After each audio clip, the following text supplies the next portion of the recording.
Yeah, hello, Mr. Sheriff. For sure, for the WhatsApp, someone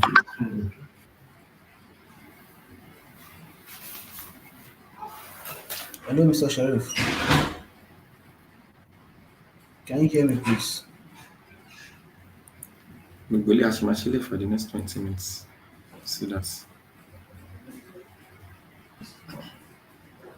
I Taufik. hope you know we are live on YouTube now. Ashik.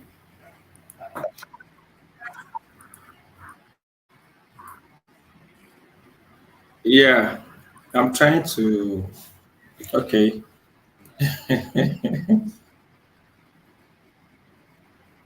So I'm trying to send out the link to the live YouTube live to people. Okay, okay, very good.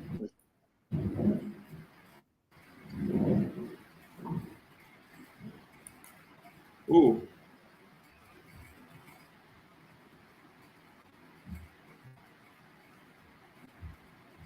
So, tentatively, I'm going to move you from the live session so that by the time you are ready, you let me know. okay, So, okay, so you can use the private chat pending when you are ready to go live. We have three viewers on YouTube right now. okay. 3 viewers. Okay. Mm.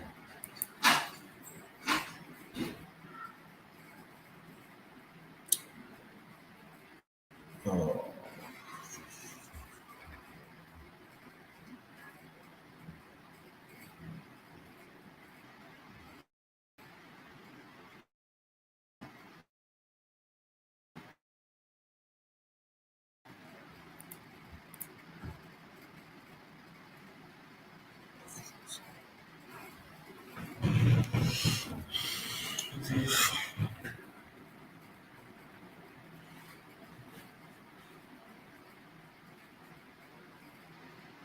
so, good evening, everyone. If you are just joining the session today, please know that we are going to be getting started as soon as we are fully onboarded and we have just few minutes to go.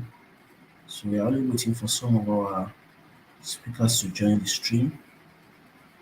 And if you can hear us from YouTube, please share, drop a comment, let us know you're there, so we can also know that we are not the only one in the room here.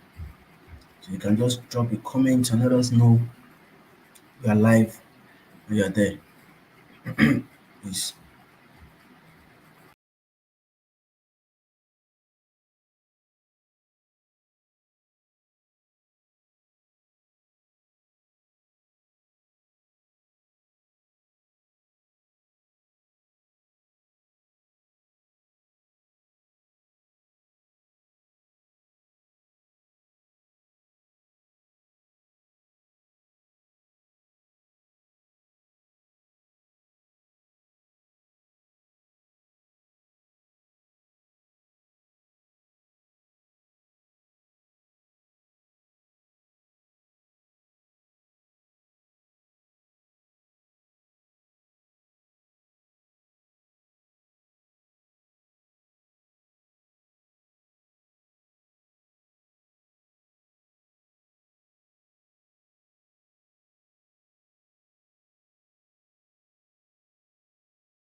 All right, good evening, guys, and you're welcome to this session for today.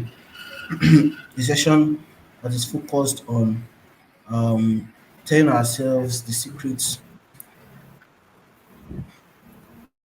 of getting a fully funded master's degree and PhD program, scholarships in Canada and Europe, following the HND pathway.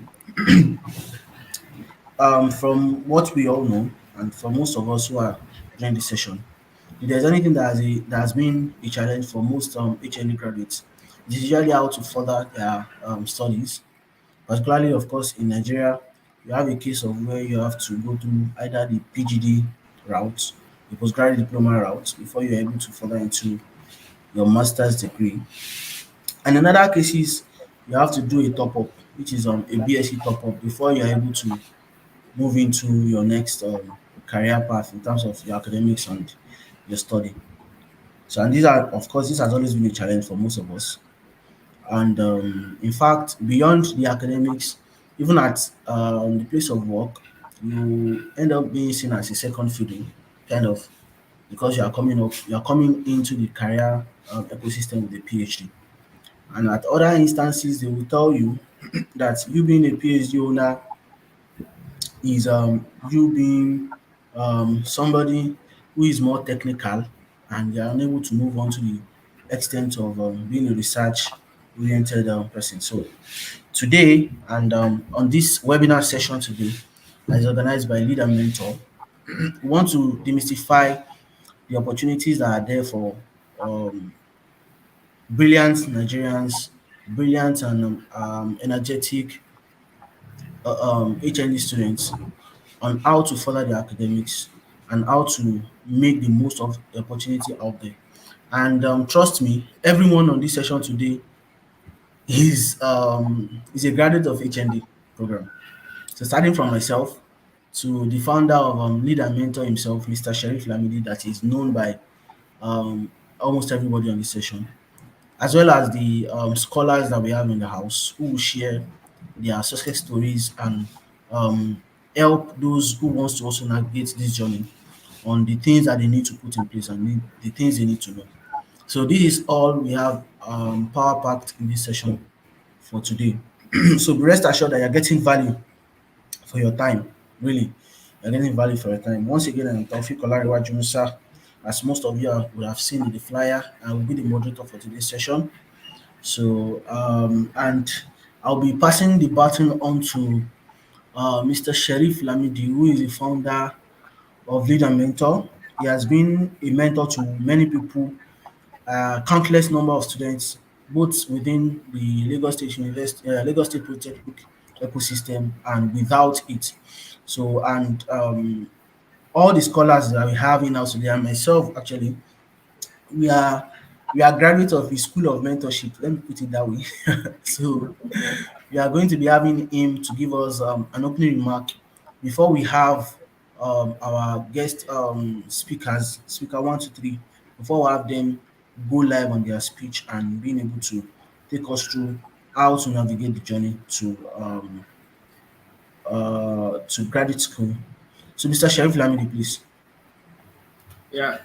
Thank you so very much, Mr. Taufik Musa, for that opening remark and my own scholar and every one of them on this the back end from this end, the speakers to the moderators, they are all scholars. When I say scholars, I mean scholars of great reputes. I call them scholars because they are my scholars. And also, I thank every one of you attending this power packed webinar.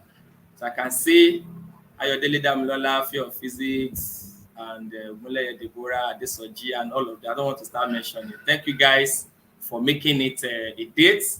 And to some of us that will still be joining, and a whole lot of people still requesting for the link. So you can please try as much as possible to help us send the link out to many people that will be willing to join us live. So please let us try to do that. Thank you guys for that wonderful time of yours that you have devoted to join us. This webinar, it's another style because, as I said, when you have a mentor trying to, bring up people, trying to show the the searchlight, be a kind of searchlight. I think it's another dimension, to pass message across to people by way of, letting those that have, told the path successfully to come and share their experiences, to share their insight, put their insights into the journey path. So I think it's a way to really motivate learners, to really motivate people that want to do that very well. It makes it simpler. So I just felt, okay, let's bring in the scholars who have navigated the paths.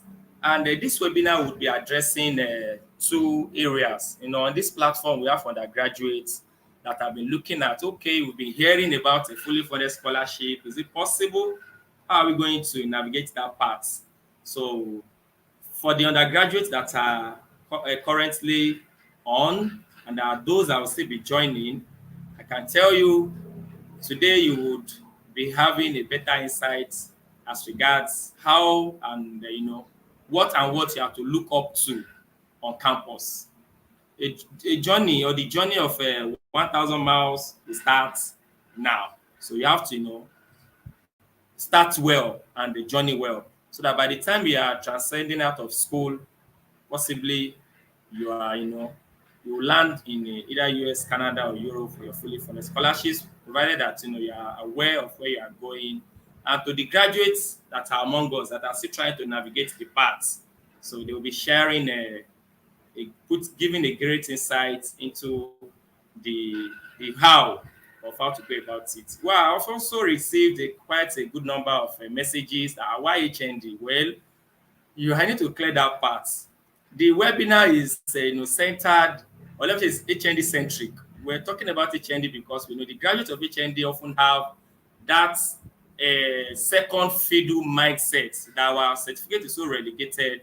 So we need to look for a way to motivate them, cheer them up, and let them know that their HND is a power. It is a great opener for them.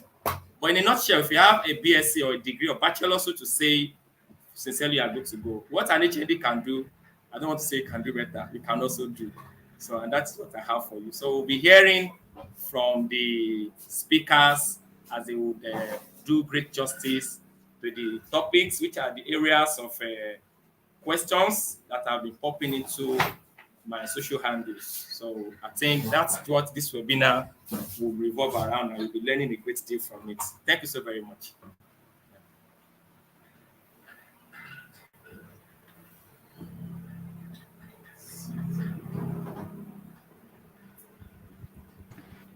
Okay, yes. Can you hear me now, please? Yeah, yeah. Okay, yeah. So thank you for that short and passionate opener from Mr. Sheriff Lamidi on why we have set up this webinar and why the focus is on the HND students. So quickly, so for us to move into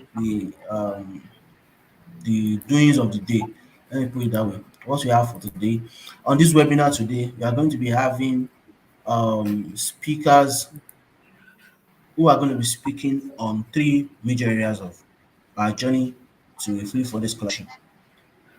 And the speakers are Mr. Mubarak Olojo, as we have seen in the flyer. We have Miss Ayomide Kazim and Miss Inkechi Kingsley. So for the first session, we are going to be having Mr. Mubarak Olojo, and he's going to be doing justice to the question of how to plan your undergraduate journey in a way that helps you easily transit to a fully funded scholarship. For most undergraduates, you have this question in your mind, okay, how do I move from this perspective of being an undergraduate to a fully funded scholarship, be it a master's degree or even a PhD? Some people even believe that it's more or less like something that is not possible. Now, how can you have HND and from HND you fly fiam to PhD? So it feels confusing and it feels so surreal actually. Fine. So I'll be bringing in Mr. Mubarak Kolojo now. He's been in the studio with us since he started, and Mubarak Kolojo is joining the session now. And for those who already know, Mubarak has is currently studying at the Louisiana State University. His focus is on PhD mechanical engineering. So please, Mubarak Kolojo, you have the room to present yourself and then please take us through. So he's our number one scholar on the call today. So, so please, Mubarak Kolojo, you can unmute yourself and let us know what you have for us today. Okay, good day, everyone. As I have said, my name is Mubarak Olojo. I'm a graduate of Lagos State Polytechnic Mechanical Engineering. I'm currently doing my PhD in Louisiana State University Mechanical Engineering, to be precise. I'm working in the microcombustion laboratory, and we'll be doing research on biofuel. So basically, that's just the overview of my profile at the moment. So the question what I'm supposed to do justice on how to plan your undergraduate life. So being an undergrad, especially in the with HND background, it's very, very tedious. Your mentality, you feel like, oh, is this achievable? Yeah, it is achievable. It is. So I would like to start. Our HND is we have limitations in Nigeria. Yeah, that is certain. Well, there are limitations in the US too, but we have a lot of opportunities. No professor has asked me if I had HND or BSc. No, as long as you have a 4-year degree, then you are good to go. So, and our HND qualifies to be a 4-year degree, which is the 2 years for undergrad, and the other 2 years, the 2 years for ND, and the other 2 years for HND. That is how it qualifies to be a 4-year degree. If you have a 5-year degree, which is your bachelor's, is fine too, but they don't actually matter. And no, the school has not said, oh, because I have HND, I should come and take a course, a prerequisite course that will allow me to take another course. No, if you have bachelor's, if you have HND, you are doing the same. If you are in the same research area, you are doing the same course throughout. No discrimination, nothing of such. So, planning your undergraduate life, it's very, very important if you are to embark on this journey. Very, very important. I can say it's the most crucial step of all, because your CGPA is very, very crucial. So planning the undergraduate life, basically you need some things to build up your portfolio, your profile, so that you can, have a good profile for graduate school. Yes, you should need you should have a good profile, because getting a good CGPA, a good research area, and of all, that is the most important. And your professors that you work with, your lecturers, your department doctors and all, they are very, very crucial in this process too. So how to plan your undergraduate life? I'm sure most people are already in their second year or third year, or probably even, graduated already. Well, if you have graduated with upper or lower or distinction, there's no limitation to that. You just have to do extra work. For example, the amount of work you can do for someone that has lower and compared to someone that has the distinction, you have to do a, like a tedious work compared to someone with distinction. So basically, the very first thing you need to do is to set up your academic goals. Your academic goals, setting up your academic goals is very, very important. You need to like, oh, for my HND, I need to have like a 4.0 over 4.0. It is very, very crucial. And your research area, depending on your research interest, you need to develop a research interest. So I really wish I had this opportunity of somebody telling me the research interest I should go when I wanted to do my final year project during my undergrad. If I had someone that had told me, oh, Mubarak, this is where opportunity lies for a mechanical engineering guy. So just dive deep in this research area and you have better opportunities. I really wish I had someone to tell me that, because for your particular field that you are, there are particular benefits or particular research areas that is very, very crucial in that department. So and setting your academic goals, your research area is very, very crucial. And also, in order for you to achieve a very good CGPA, obviously you have to study. Very, very important. It's the most crucial of all, having a good CGPA. So other things like join for volunteering and joining organization. Yeah, when I was in my undergrad, I was the financial secretary of the Faculty of Engineering. It is very, very important. It's part of your portfolio, it's part of your profile. When they see that you have a leadership skills, it's very, very important that yes, you display the qualities of a leader. Because in the lab that you'll be working, the professor you'll be working with, your quality as a good leader matters in that aspect.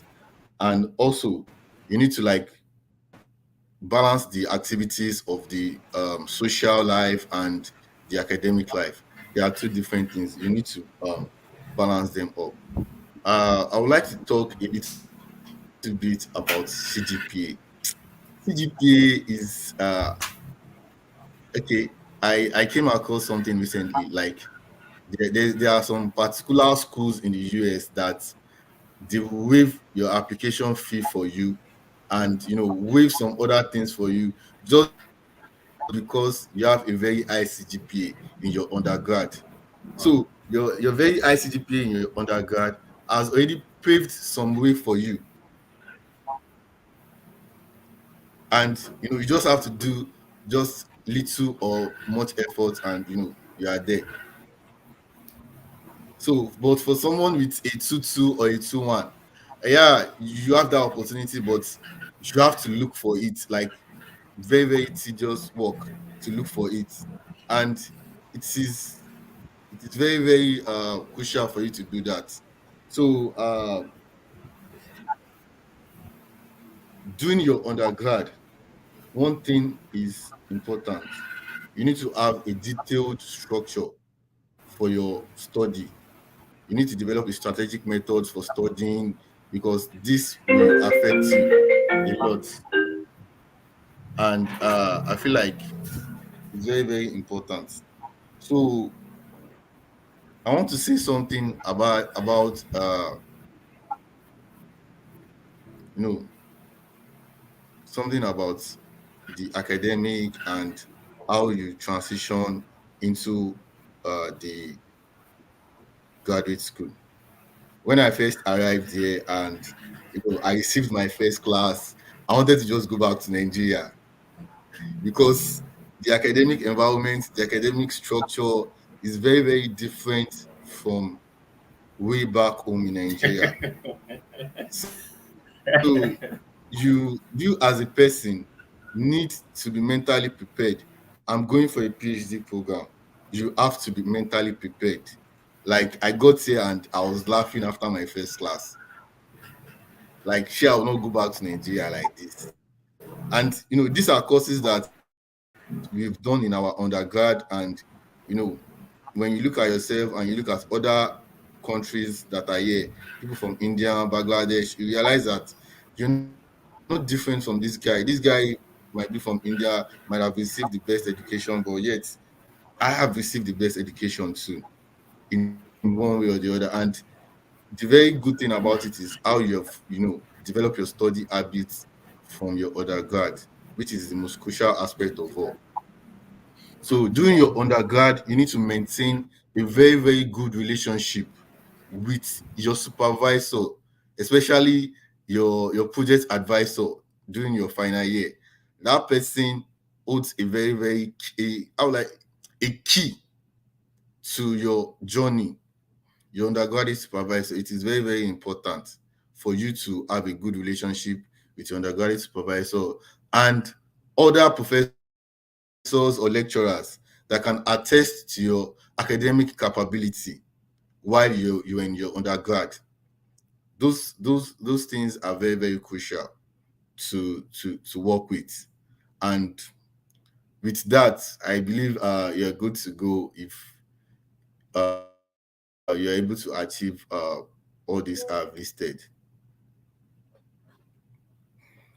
So aside from that, I would say that a recommended CGPA for, like, if you want to be very, very extraordinary and you feel like you want to be very, very good with your work, so you should have at least a 3.5 to 3.8 CGPA in your undergrad.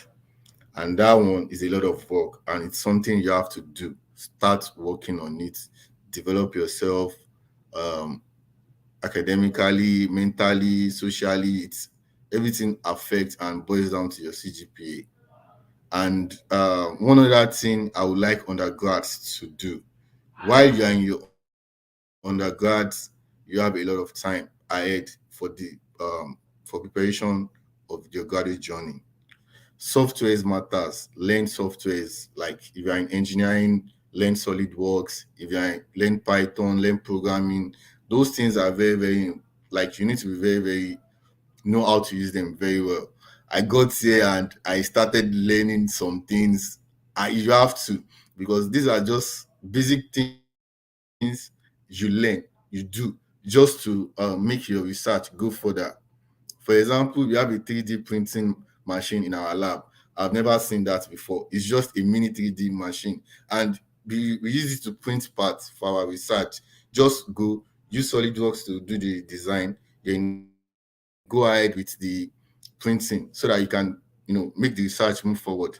Imagine you don't have the skills of SolidWorks and you don't even know how to print on the 3D machine.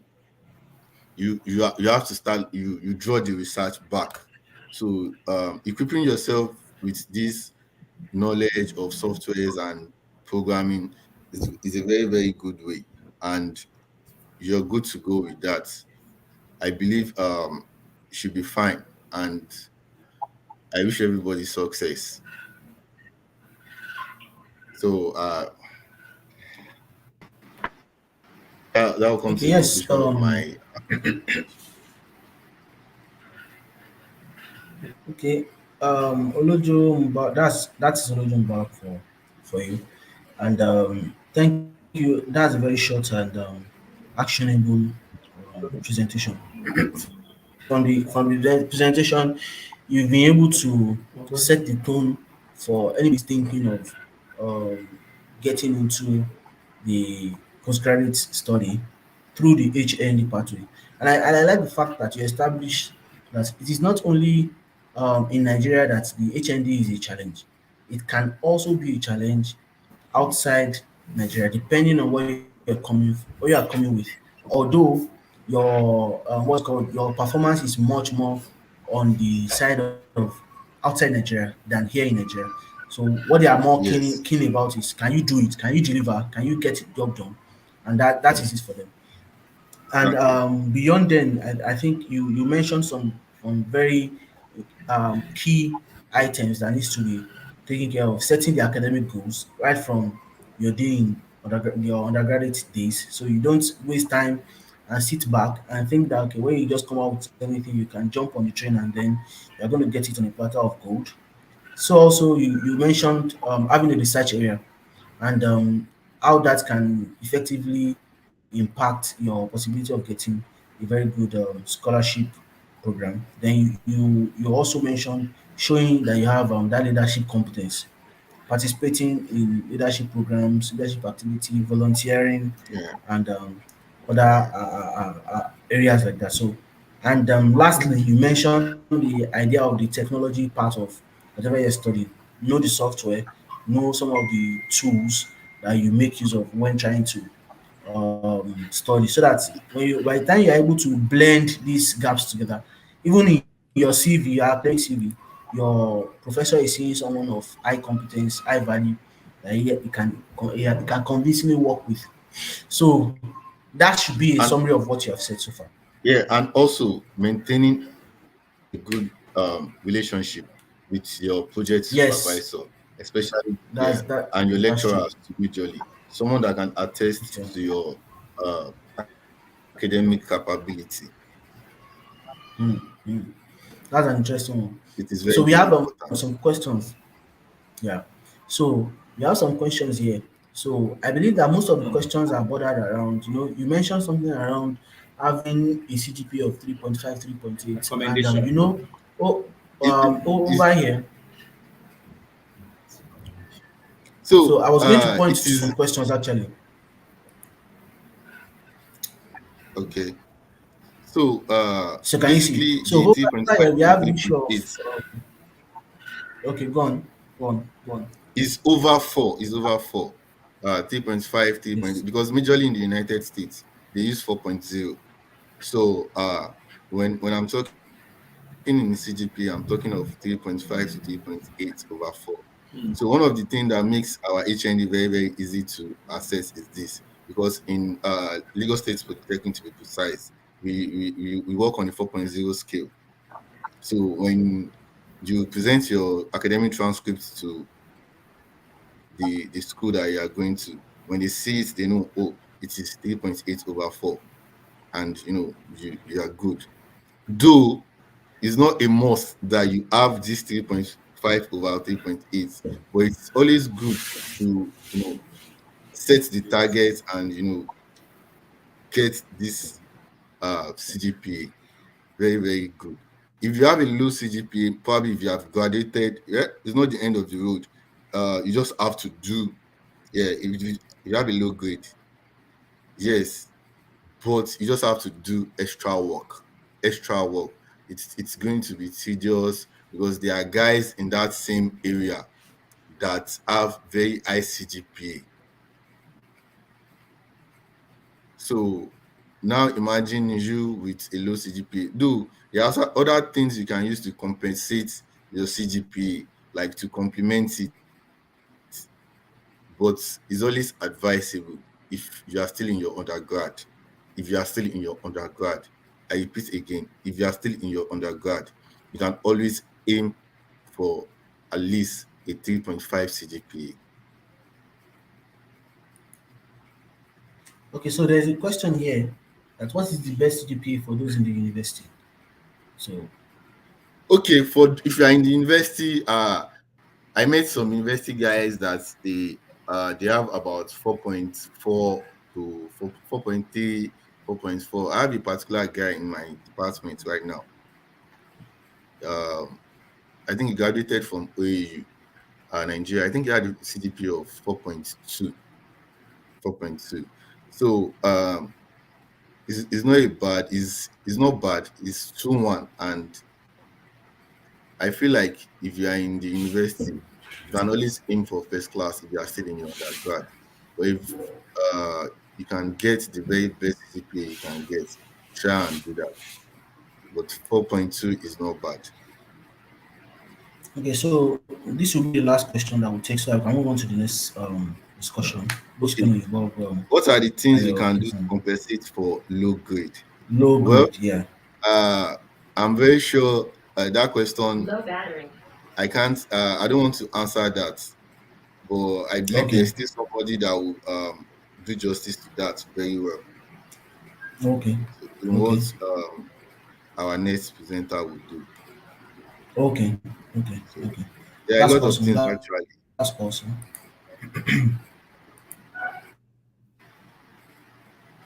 Okay, okay, okay.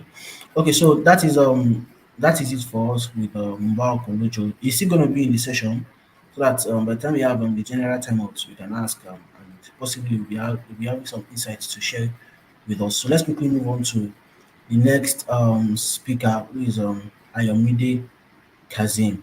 So Ayomide Kazim is doing the justice to the topic on how to prepare your graduate school application documents. So before people are beginning to salivate, let me remove Olojo so that people don't start seeing your drinking and they are salivating on, on the live session. So yes, so now we have Ayomide with us. So Ayomide, hi, can you hear me please? Yes, good morning. I can hear you. Okay, yeah, that's good Good morning for morning. you. It's good evening for us here. Good morning for Yes. So you.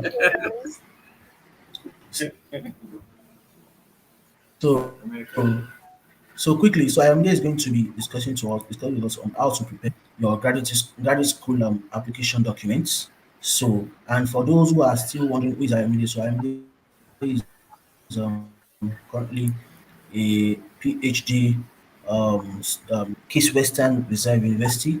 So, and she's doing a PhD in civil and environmental engineering. I guess I hope I am correct. Ayomide. Yes, you are. Okay, okay. So IMD, please, you have the floor. Let us have the session. Yes, IMD is going to be presenting from a slides, right? If I'm not mistaken. Yes, I am.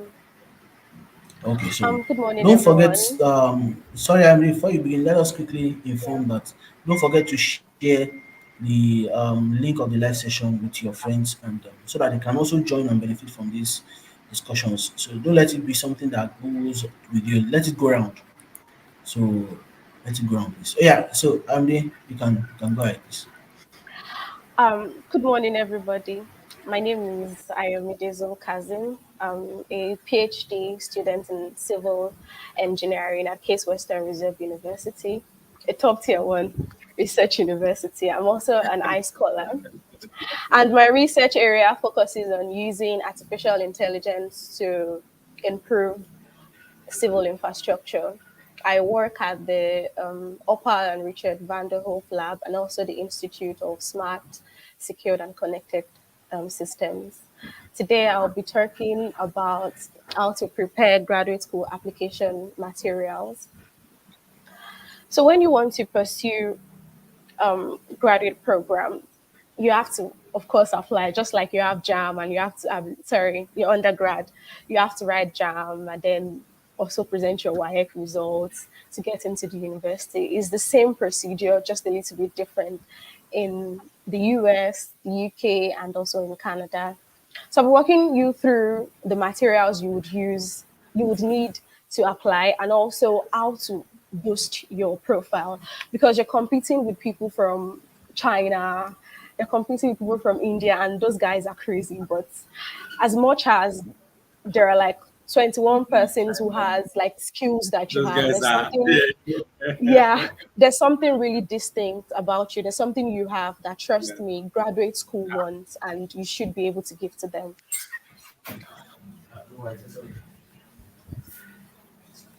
So I'll be starting off with your transcript. This is something that is readily available. It's what you get after graduating in Nigeria, your undergrad, and you can actually apply for it through, I think, exams and record. At least for my school, exams and records to get your transcript.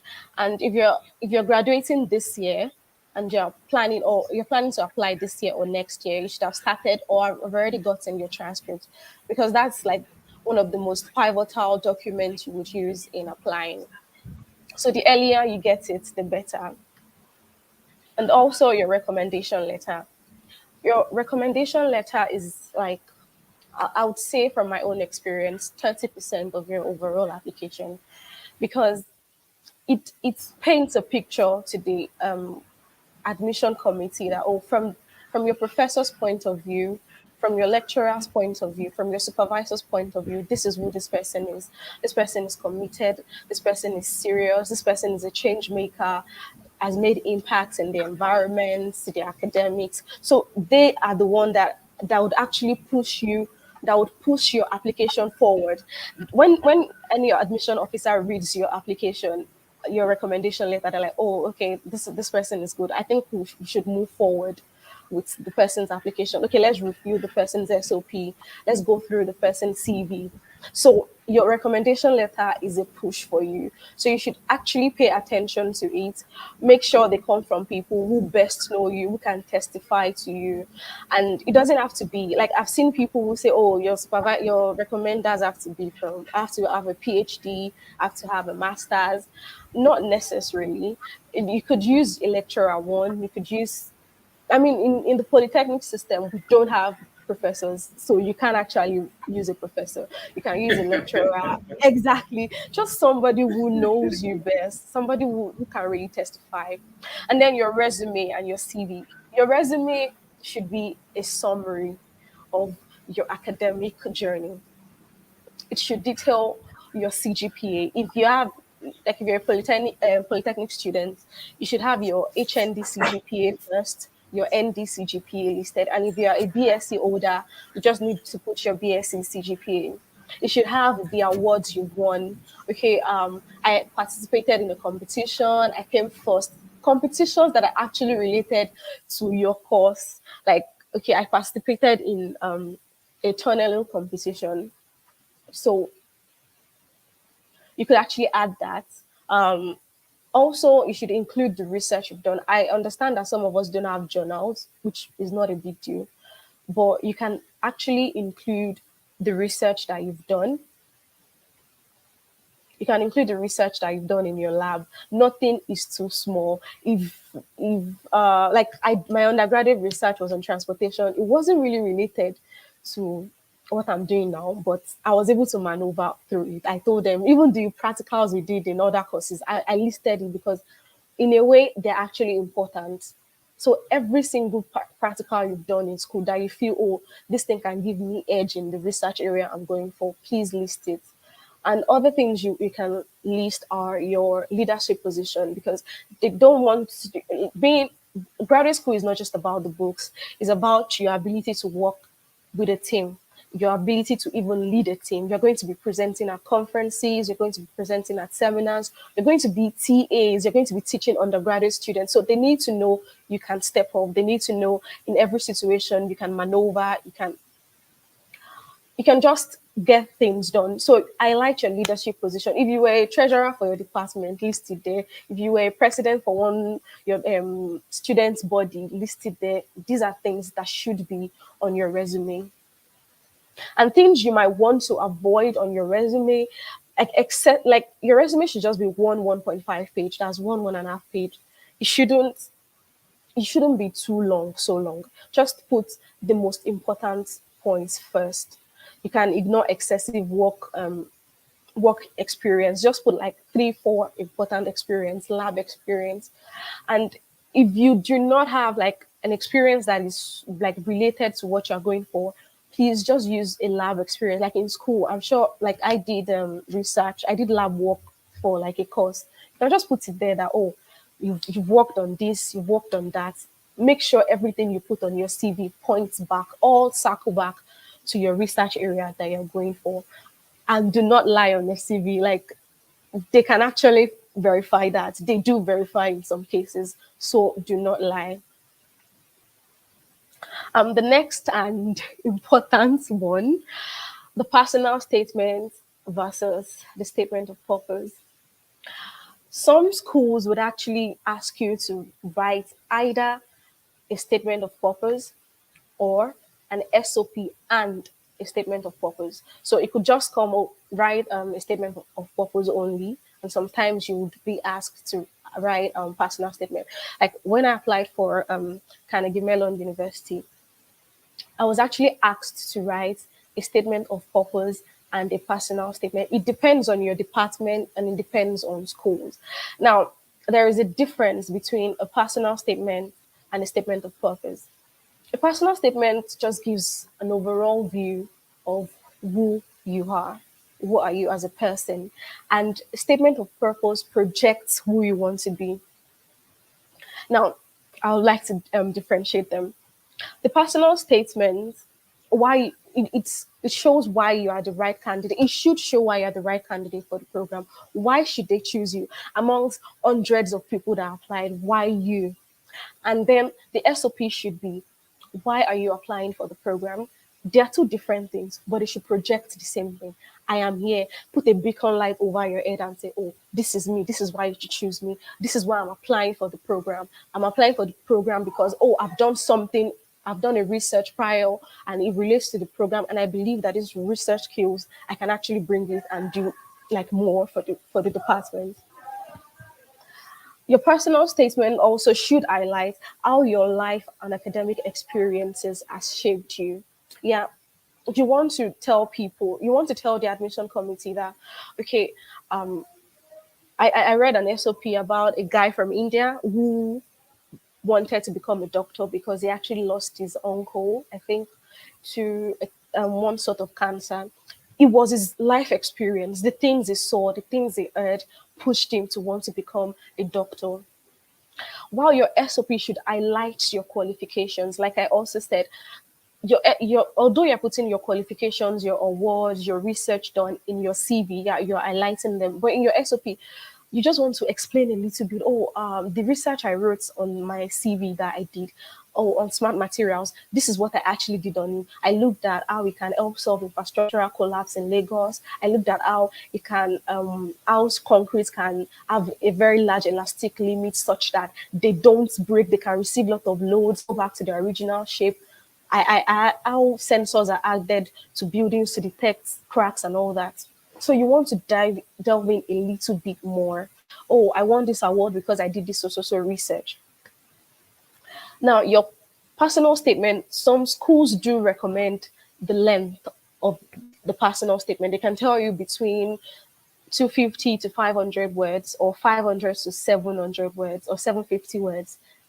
That can be the length of your personal statement. Short, brief, concise. And your SOP usually permitted to be 2 to 3 pages long. I think about 1,000 words, or in some cases 750 to 1,000 words for your SOP. Your personal statement should reflect, like the tone of your personal statement should reflect your interests and how your life has impacted your academics and the person as a whole. Still similar to your life experiences, but you should be, your tone in writing should be, oh, this is what has actually pushed me. It is my life experience. This is what has pushed me to have an undergraduate, and this is what is pushing me to pursue and continue my graduate in this so area. And your SOP, your tone should be self-assured and confident you will succeed.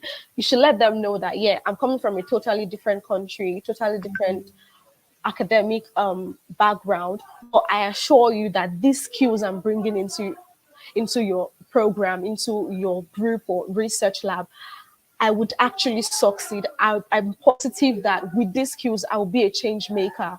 I would make innovative research. I would do things that nobody has done before. That is what you should keep hammering in your SOP. Let them know. Like we Nigerians, we're hardcore, so let them know.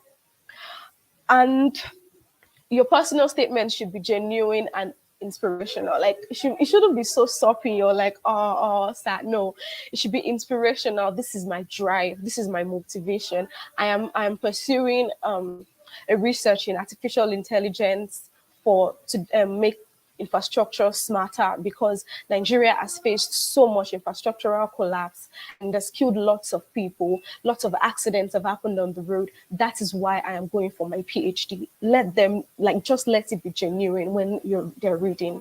And but your SOP should be motivational and professional in the sense that you should just project the fact that, oh, I'm really serious about this and I'm here to do it. There's no backing out and stuffs like that.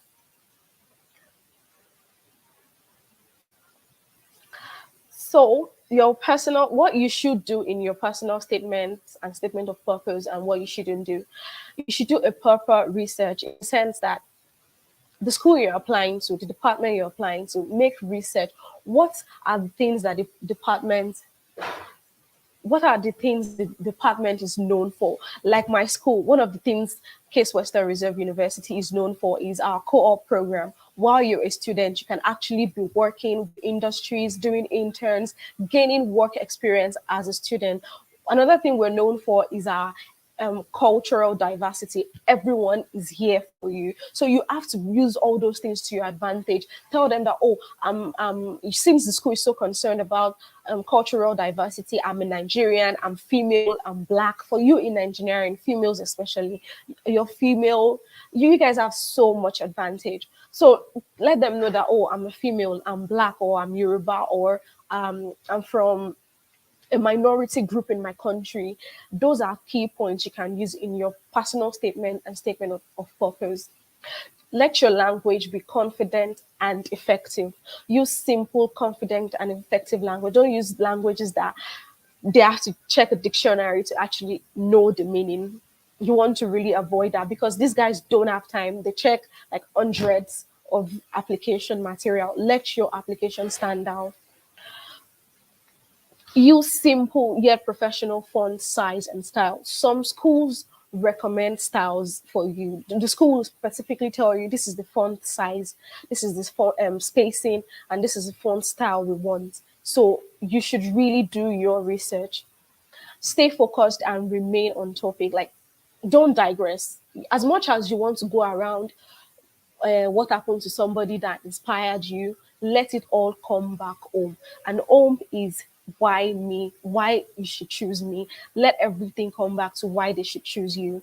Be authentic and original. Don't bring things from Chat GPT. You can ask Chat GPT for advice. You can let it give you an idea of what you want, but don't copy. I mean, don't search and copy then paste. I've seen somebody get rejected from doing that. I mean, this year, I think last month, somebody got, like, they told him not to apply to the school because he copied things from ChatGPT. Yes, these tools are helpful. I use them, but you should know how to use them. Write and rewrite until satisfied. I think I wrote about 10 different SOPs until I got the final one. Like, I got one that I looked at and I was like, no, this is good. So keep writing. The earlier you start, the better. Keep writing. Give people to review for you. Get get any form of criticism, constructive or destructive. Just get any form of criticism. Give it out to people. Let them read it out for you. And also you can read it, record it, and listen. It helps a lot. That's one thing I did. I wrote out my SOP, I read it and recorded it, and then I heard it. Just listen to the tone, listen to the content, in case you don't have anybody who can help you read it. And the things you do not want to do on your personal statements: do not provide random used or AI generated content. Don't do it. They will know.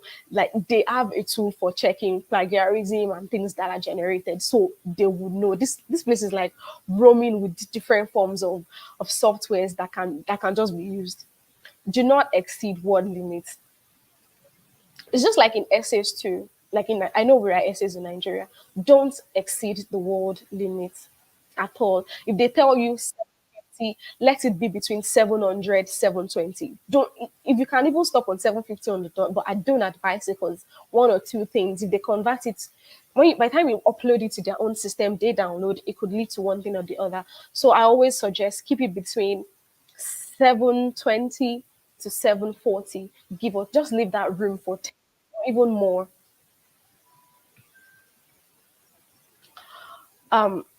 Do not use complicated words. Like I said, don't use words that will require big dictionary. They don't have time, so just avoid it. Don't use common phrases, like things that you would randomly see every other day. Be unique and stand out. And do not use the same SOP for all your application. I think people make this mistake. Like, they write one SOP and they use it for like 10 different schools. You don't want to do that. You want to tailor your application to the schools you're applying to.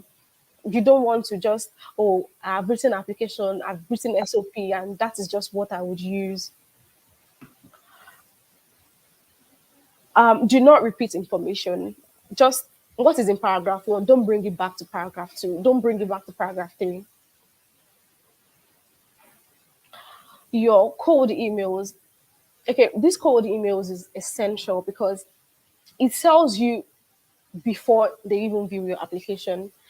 Your cold email projects what you can do, who you are, and what you've achieved all together, even before they review your application. It is what brings potential supervisors to you. It is one thing that brings you funding or that assures you, if you get a reply, that you've gotten funding. So the cold mail is the mail you send to professors, to supervisors that, oh, I want to be part of your group, and this is what I've achieved so far. This is what I've done. This is what I think I can do, and I think your group is the best bet for me. And attributes of an amazing cold email is selecting a direct target audience. Don't use one cold email for everybody. Let it be specific. Let it be tailored to the person you are actually addressing. Your subject line should summarize the entire mail's content in the sense that, like when I wrote mine, I just used prospective.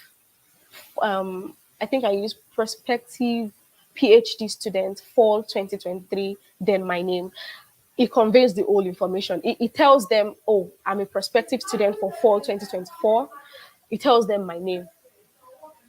That would actually want push them to actually want to read further. Oh, okay, this person that wants to apply to join my lab, what is the person bringing to the table? Use professional salutations and titles, doctor, so, so, so. Don't use Miss or Mr. because some of them don't identify with the pronouns. Some of them do write their pronouns, but some of them don't identify with what you're actually saying. So use professional salutations.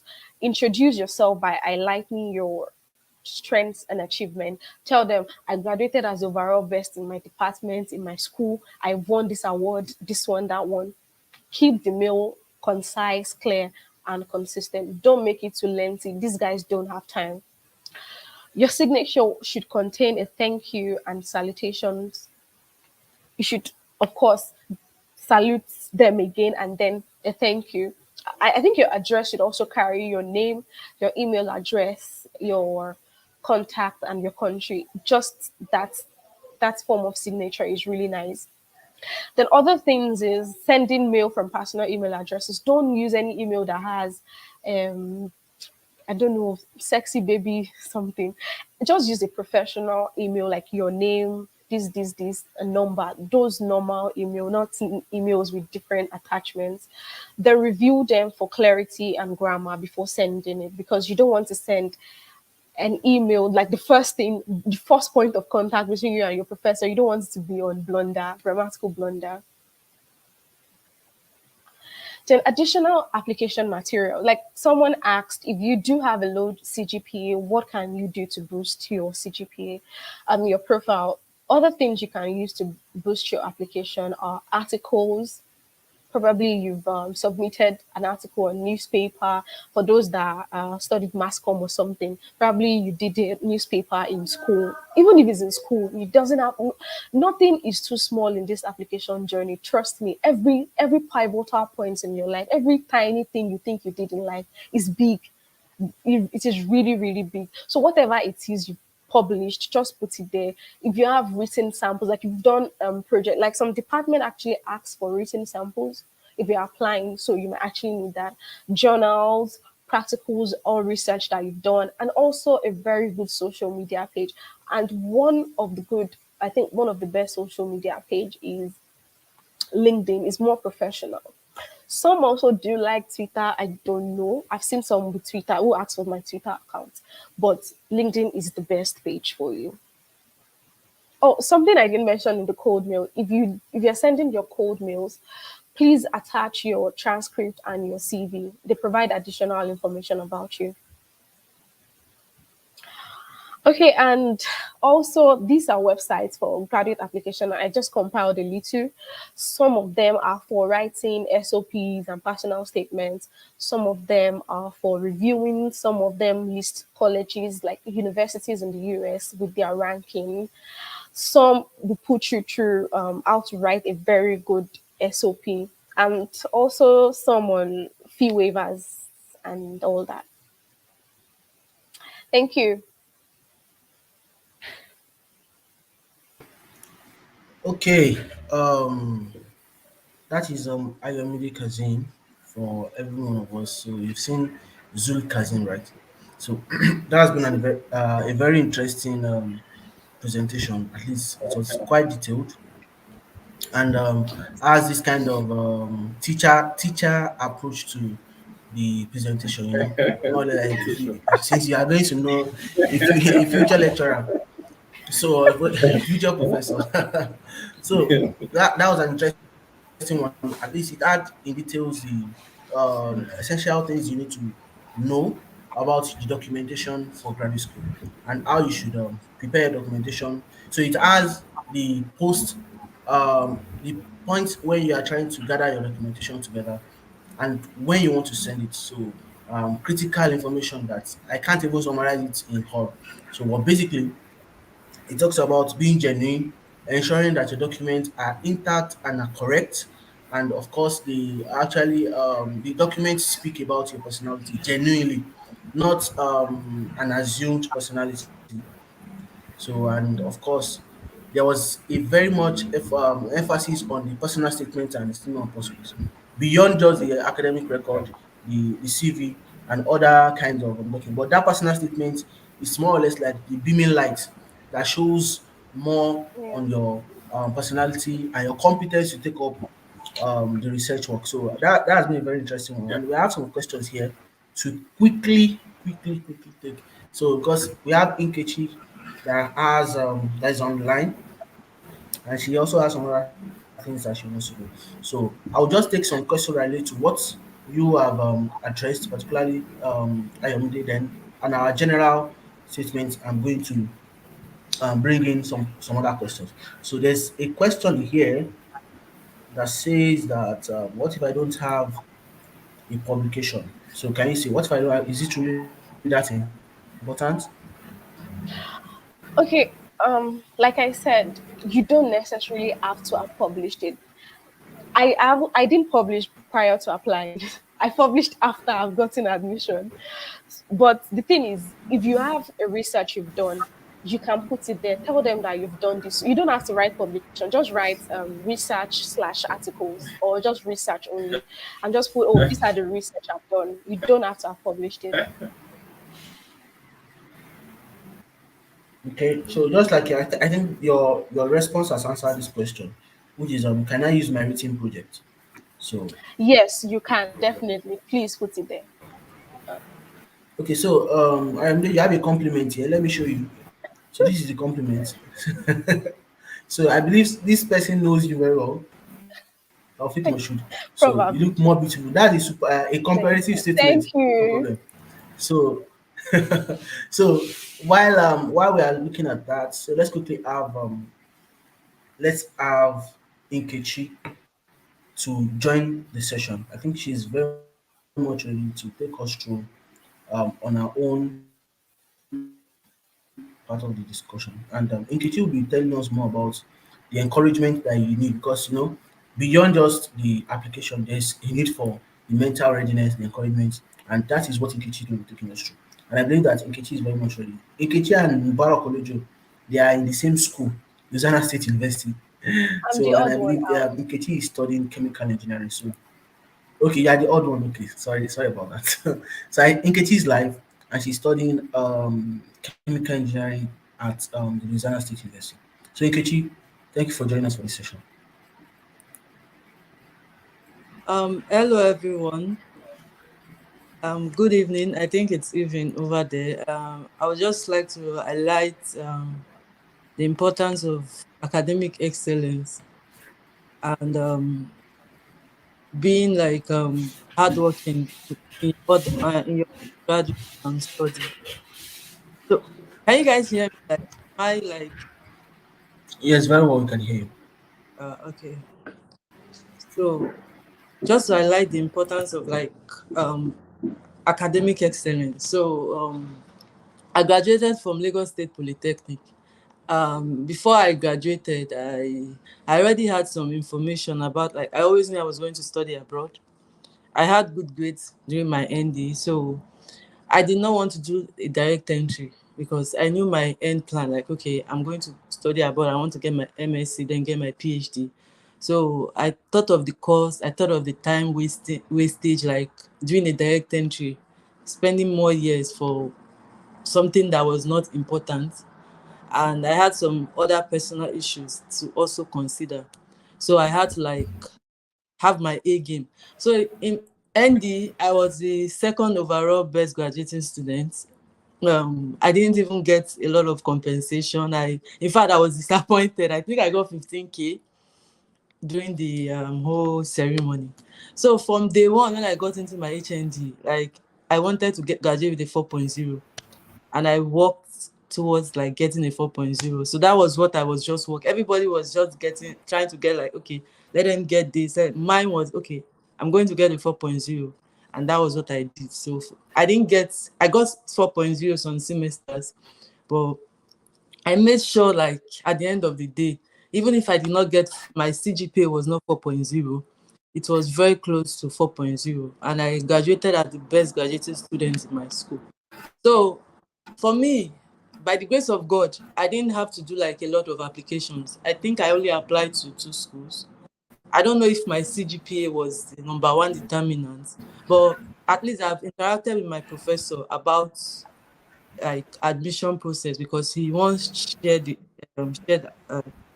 So I think from what I've, like, not just my advisor, and I think from other things I've read, I think your standing, your position in class matters. So all those faculty positions, like, okay, let's say you were the first, the top 1 percentile, is very important. So I'm going to give you tips about how to like get good grades. In Nigeria, at least, the way Nigeria works is our education system is focused more on memory. Like over here, it's more or less different. You need to understand. Like I had to adapt when I came here, so it's your memorization, like how to like yeah, hard work is rewarded, but the way the system is quite different. So from over here, so in Nigeria, like let's say you have past it's helpful to have past questions. It's helpful to like just start reading from the beginning of the semester. It's helpful, like one way or the other, you are going to get it. At least in my own school, I don't like last week when it was last week. I don't know about like other schools. So read, if you read, if you don't understand, as far as you can just do it, you can get good grades. So, but over here, if you don't understand, you don't understand. So let me just clarify, okay, about how you can get good grades. So I wrote some stuff down, but I'm not going to be presenting it. So what helped me in my undergrad was this.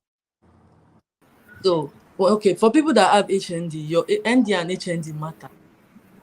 So you can't say, okay, let me just waste away my ND, then I can get in HND. No, you are not submitting only your ND.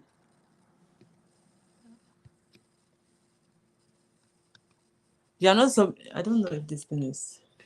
You are not submitting only your ND. You are There's nothing submitting. going on, please. You can go ahead.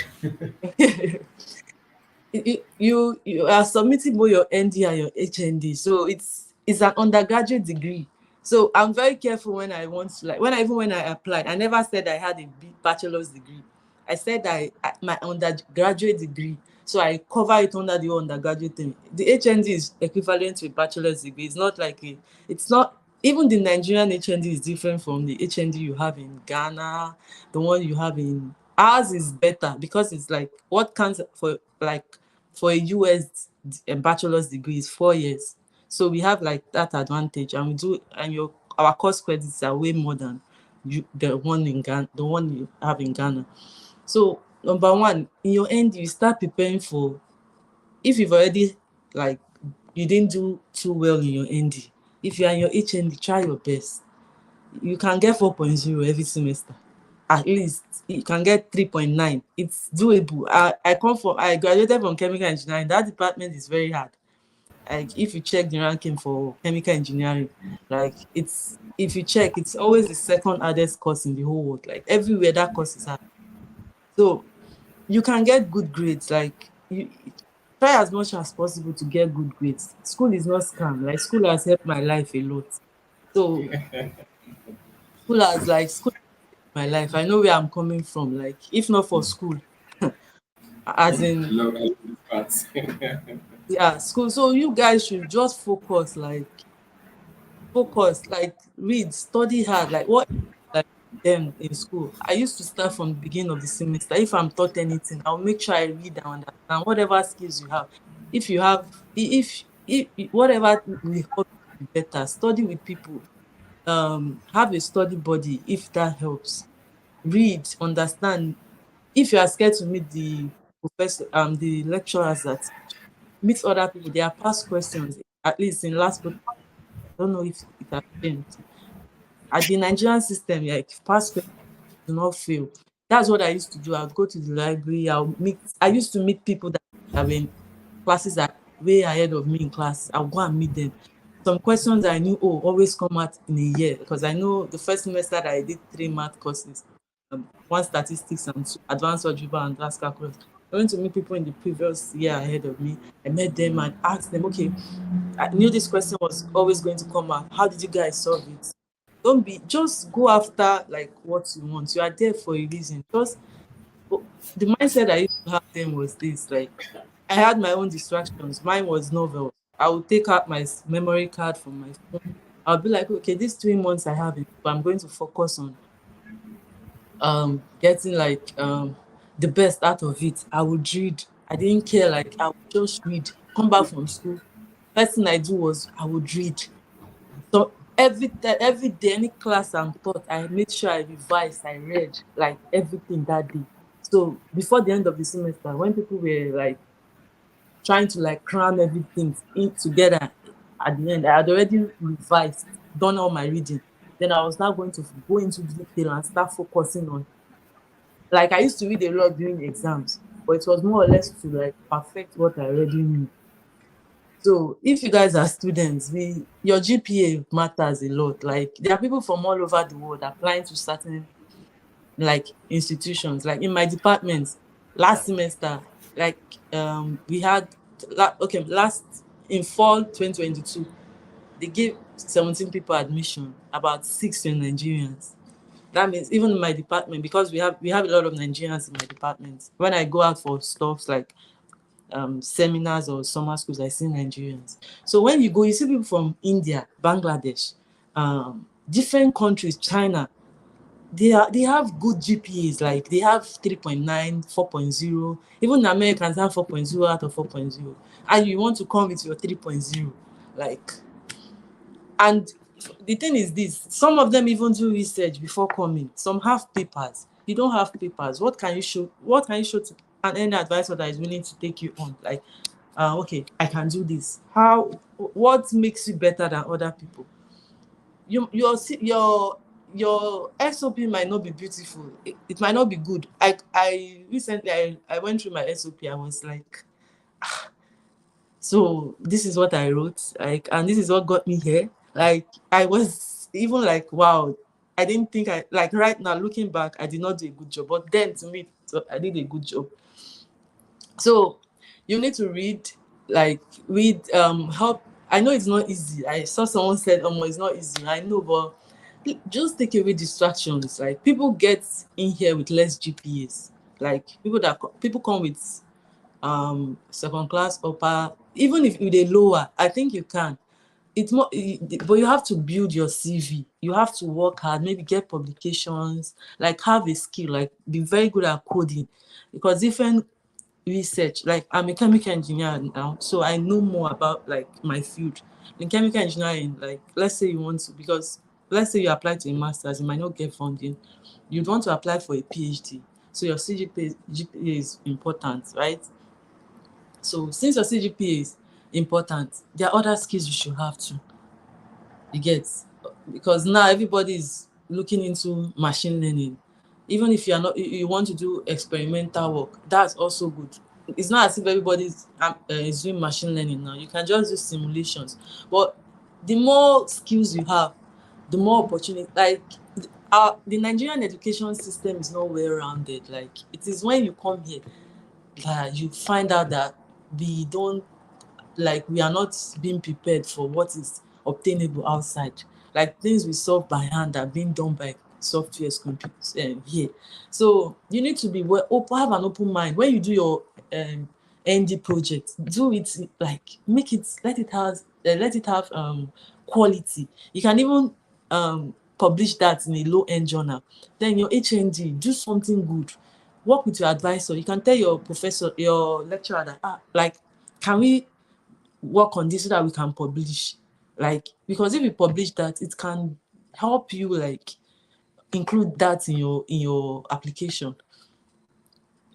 So that is one of the, like having skills. Like even as you are back there in Nigeria, you can start taking courses on Python, start doing machine learning.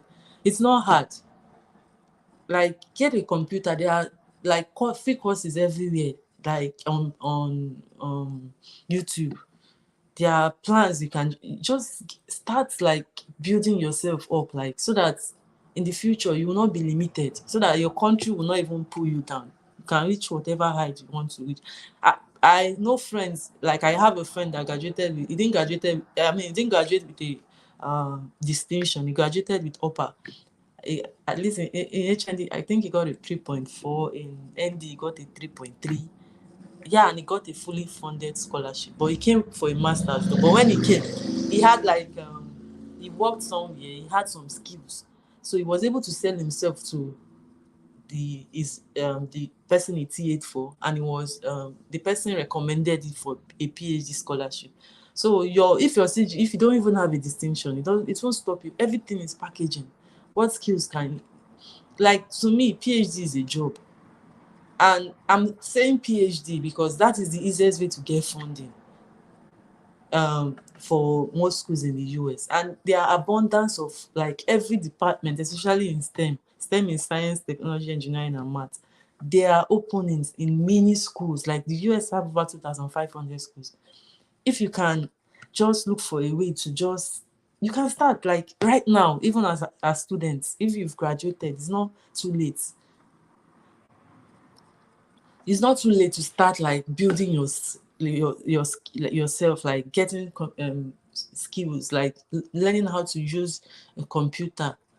Not just know how to use softwares like Excel, PowerPoint. Presentation skills are important. Even when I came in my first semester, I didn't have a good presentation skills, and it sort of affected me in one course I took. So you even like now in school, take everything serious. Like when your lecturers tell you, oh, we are having a presentation. It's not easy to give presentations, but if you can just spice things up, you can say, oh, because in my department we have like a computer lab. You can suggest, oh, let's use our computer like or when they tell you to do presentation for at the end for your project defense, be happy, just do it, because you are learning, you are building. The thing is, you learn more skills when you do stuff. So I know it might seem daunting and scary. You can be like, oh, how am I going to do this? There's no info. Like now there is information.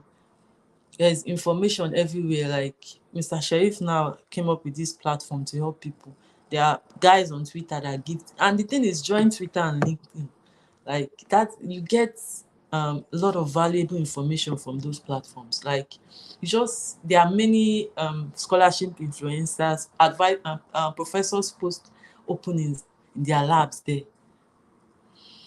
So that is the whole thing. Like be strategic about like everything. Go online, Google. Spending data is not just for TikTok or Instagram. Google, like SOPs, you can see SOPs. Google, just there are lots of information out there.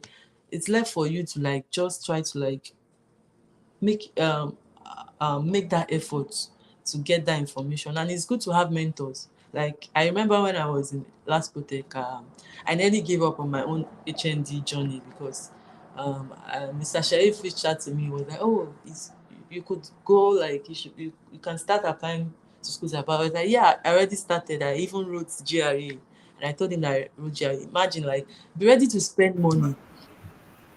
People feel like they don't want to write any exam, don't want to do that. The thing is, like, you spend money to you spend money to make money. You get, you are competing with people from all over the world. Now schools don't require people to write GRE. Some schools require it. So you can start, like, you can prepare yourself. Position, you don't need to start right now. You can prepare for next fall. And next fall starts by preparing for now. You have to apply by December. For next fall is fall 2024. So you ought to have applied by December, so that you can be considered for funding. So you start prepping, like arrange, okay, you have a checklist, your SOP, your CV, your recommenders, and build you with a good relationship with your lecturers in school. Try to build, especially your project supervisors, because they are the ones that write your recommendation letters. You don't check on them, then out of the blue you tell them, oh, I want you to write a letter for me.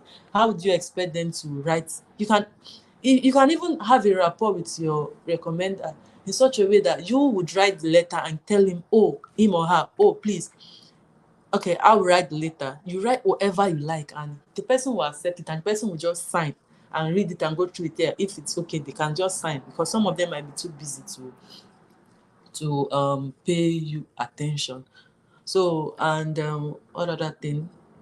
So you build that rapport with your project supervisor. Very important. Build a rapport with your lecturers. They would help you write. Build a rapport with your HOD. Build a rapport with people. Get your transcript, like, get your transcript, get your ND and HND transcripts at hold. Get it, like, hold it, because most schools in the US, you have to upload your transcript, like they call it unofficial transcript. So when you get your transcript, use that to apply. When you gain admission, you have to send the original one to them. So get good results, have your transcript available during your service year, or even before. During your service year, that's when you even start applying, or when you just graduate, so that by your service year, before you are done or something, or you can go after, immediately after your service, so you can plan. So, okay, I was even talking about Mr. Sharif. So the story, like the backstory is, okay, I wanted to give up. I was like, oh, I'm going to use another avenue. Okay, I'm going to use another avenue to get a scholarship, because I applied for one, because I didn't have enough information about the US. I was not using Twitter as I ought to. I knew about Twitter. My husband was always telling me about Twitter, but it was later I joined Twitter and I started seeing information, but I was confused about a lot of things. Then I was like, oh, I'll use another method. And he, like, told me to not give up. And by God's grace, I was able to just push on and apply to two schools. And those two schools I applied to I applied to three. Two gave me admission. One did not, because I wanted to do biomedical engineering. I didn't have the undergrad requirements. So, and LSU gave me full funding. I even applied for a master's, and they contacted me that they don't have it, that I should, that they didn't have funding for masters, or someone else took it, that I could apply for a PhD if I'm interested. And that was how I applied with. I was even in the dark about a lot of things, and it worked out just because I had that leap of faith to push, irrespective of whatever. So the grace factor is there, like, and that was what helped me. So that's the whole thing. So you can have mentors, like reach out to people. I have people who have reached out to me on LinkedIn that I've never met in my life. They'll be like, oh, guide me, help me. I review SOPs a lot, like from people I don't know. So people are ready to help. You can just see someone, oh, you know someone in this field. And the three of us that have spoken to you, that's another avenue to have, like, a mentor. So you can just go on LinkedIn, like, develop a rapport, be cordial, like cautious to people. You can just send them a message if you're interested in certain, like, fields they are in, and ask them, oh, can you mentor me?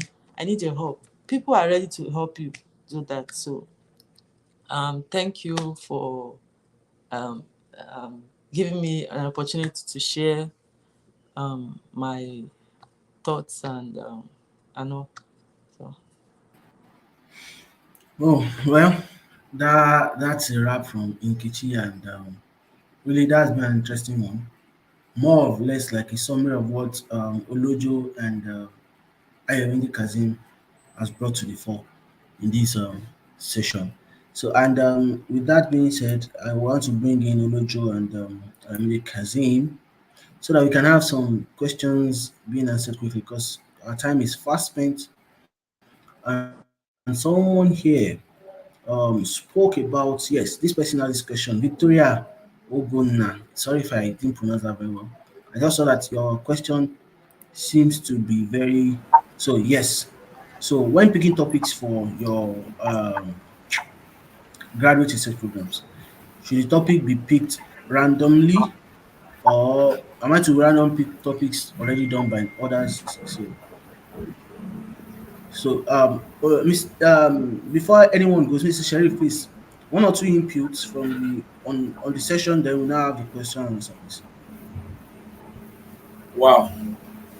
The session has been a power packed, as I've said earlier. So you would see that this session revolves around preparing yourself towards this journey. It is not a journey that you will just, it's not by a chance. You have to prepare and you have to have that mindset of a success, mindset of achieving bigger dream and you work towards it. And what revolves around the journey has not been dished out, particularly for those that are just getting admission into higher institution, those that are midway or neck deep into their studies, then those that are graduates. So, but particularly the undergraduates, first year, second year in the university, they have all it takes. In fact, I could remember when Ayomide stepped into the scan, I was like, wow, you can get a fully funded scholarship even doing your NYSC. And she was focused. And and that was just it.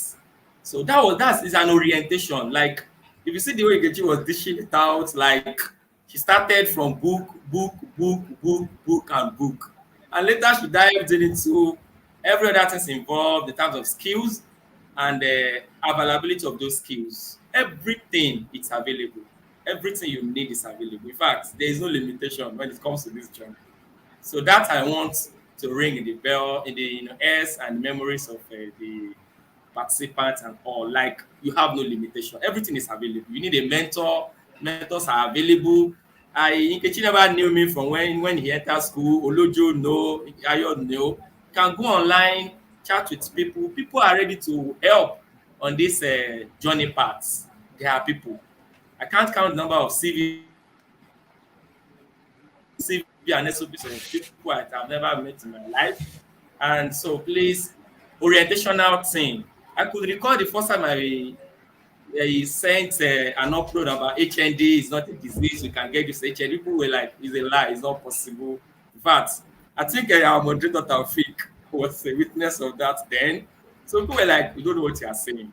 Some people had this HND before you were born, before you graduated, and you are telling us HND can give us fully for a scholarship for a PhD. Wow. But thank God for today. It's not a news any longer.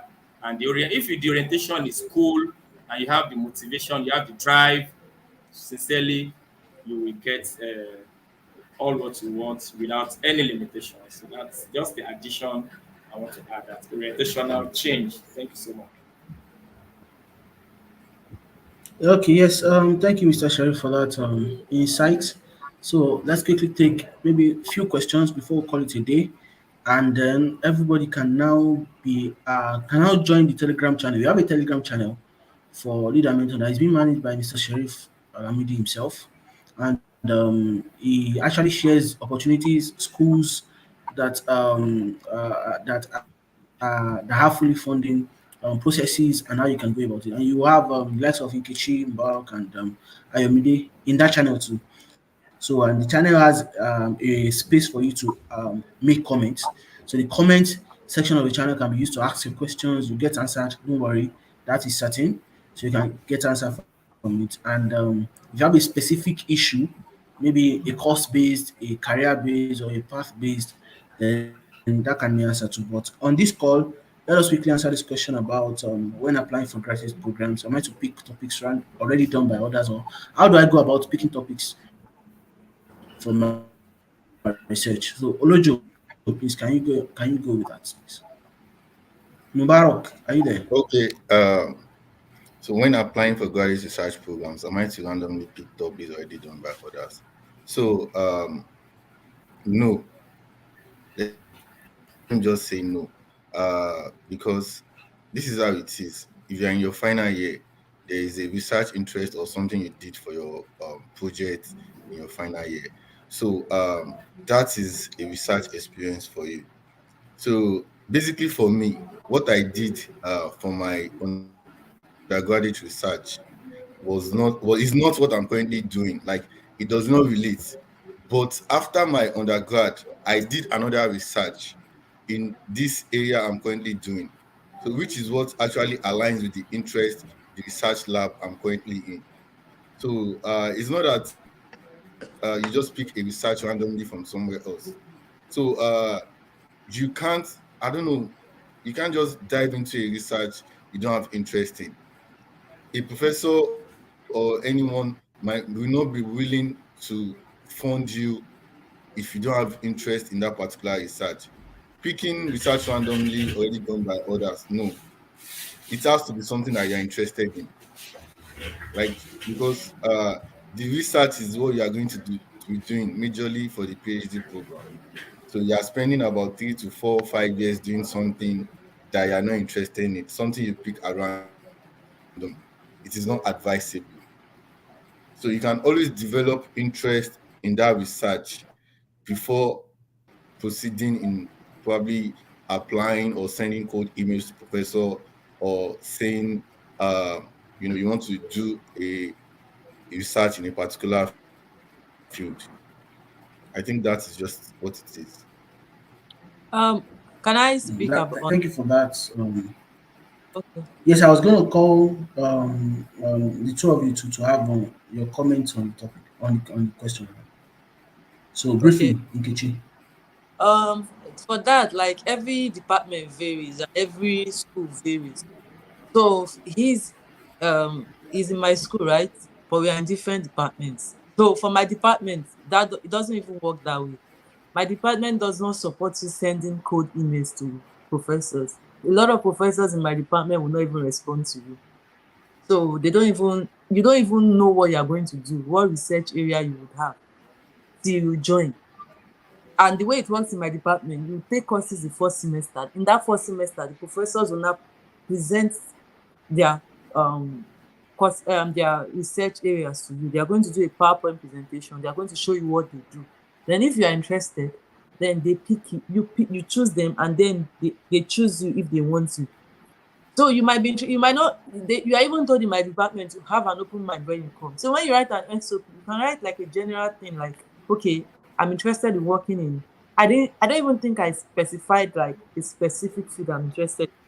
Like in my CV, I just wrote like 3 or 4 areas I'm interested in. I don't even think I'm like when I met with my advisor, the only thing was about my willingness to work on that part. And I've never even done anything like that in my life.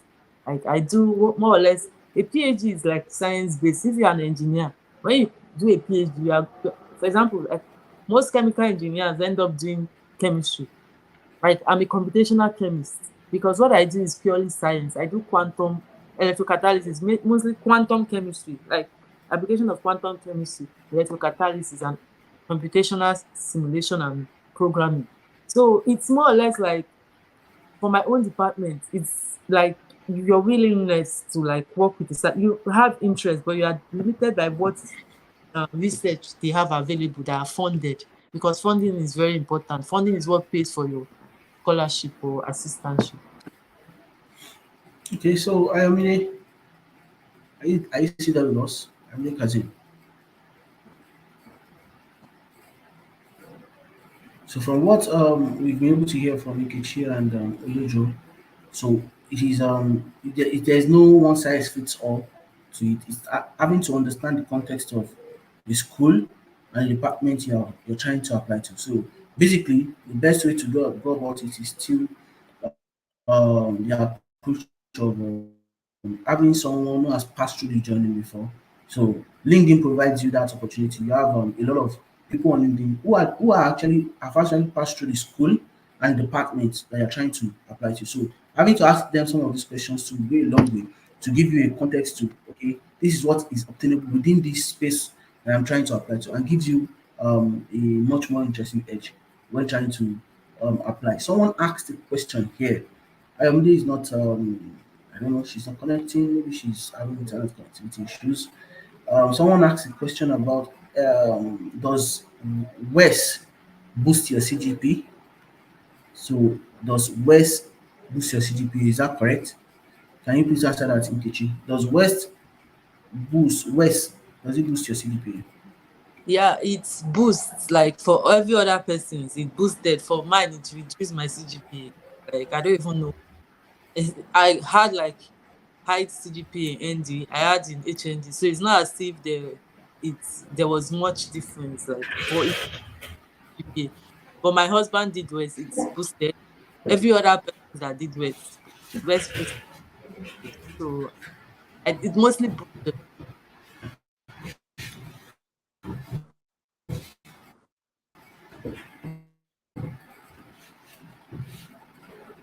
Yes, we can hear you. We can hear you correct, please. Hello, Nkechi. Can you hear me? Yeah, yeah, I can hear you. Did you hear what I said about West? Yes, yes. You said it boosted every other person except you. So I was feeling Yeah. maybe at some point in time you did not deliver a chemical you're supposed to give to West staff members. That's why they held back on some of your. But I didn't feel it too much, but it was like sort of disappointing. Like it was sort of disappointing. Yeah. Yeah, let me put some insight Okay, into so that. yeah, So in general, please go ahead, Mr. Sharif. we shouldn't have that general mindset that West will boost the CGPA. But generally, or the common thing is that it do boosted it. So for someone like Ikeji that had already earned almost a 4/4, so what else is she looking for? So she's a big scholar already. So generally, West usually boost. How? If the grading scale, every school do have a grading scale. Maybe your A is from 70 to 75, and your B starting from so and so and so. So take for example, you are coming from this part of our own side here in Nigeria, where our pass here is said to be, let's say, 50 or 45. Some courses our pass is 45. Then the grading scale in the US, where there are, or some other countries where the pass is said to be 60. And what they just do, what West will do is to just look at the grading scale that you are bringing. Maybe it is pass from your country. Okay, they check, compare with their own grading scale, which is pass. Their pass is 60. Your own pass that you are bringing is 45.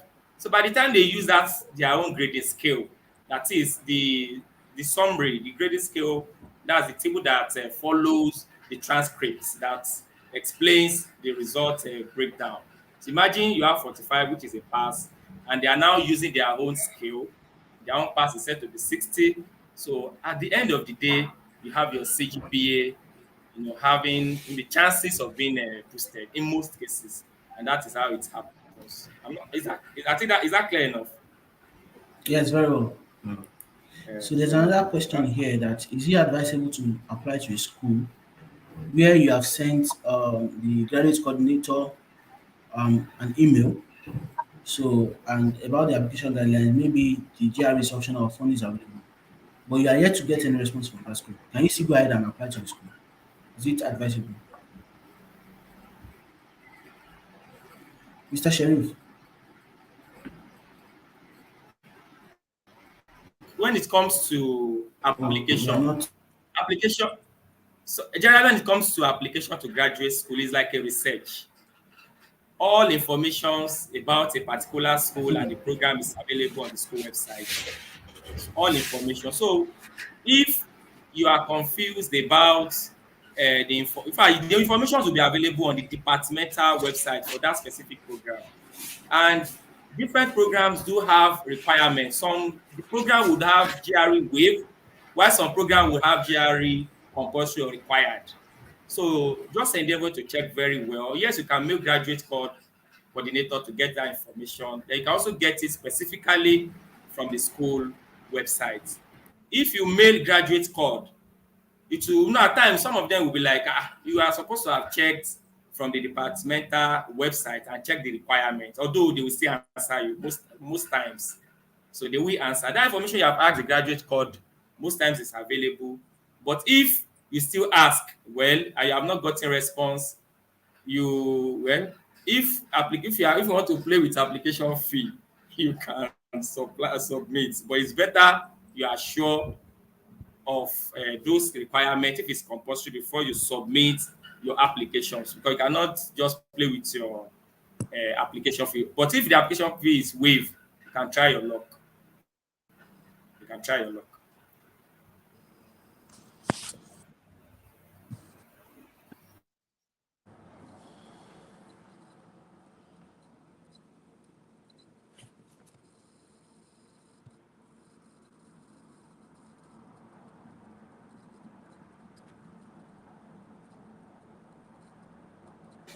Okay, so apologies. I had to quickly step out. Apologies. So there's a question here that says that she studied geography edu, but I have interest in PhD in health geography. How would I go about it? I've been trying. I'm just confused. Okay, so and this is going to be the last question for the day actually. Then Mr. Sharif, please can you kindly post the Telegram channel link in the comments so that people can join the Telegram Okay. channel for post webinar engagements. Okay. So please, Nkechi, Mm. what can you say to this person Um, that wants to if do the PhD uh, in Earth geography? health geography, that is sort of confusing to me. What is health geography? Like, like you need to like you might be thinking of a specific area that is not really like that is not really like available. Like you can look for um do you mean like the study of like the um It's geography. um health, like the health condition of people in a specific region or something like that? This is what you do. You pick certain schools. There are over 1,000. You go online, you search for schools that offer geography, that like you studied edu. Just go to any geography department or geology departments that are related to geography. Might not just be because in the US you can switch from one major to another. You can see people from mechanical doing a PhD in chemical engineering, people from chemistry, people from petroleum engineering, people from all walks of life, physics can even do like a PhD. So it's fluid. You can just switch. So what you are going to do, you need to know if you have the prerequisite, like if you have to make the you cover specific courses. So you go to a department that in geography, check geography, fields related to geography. You can look at the research interest like of the faculty members, like what kind of research areas are they aligned to. Then that is what like determines what you will do. You can look for something related to health geography, but I don't understand what you mean by health geography. You can just use Google, type in health geography. There can be suggestions that leads you to something that is related to what you have in mind.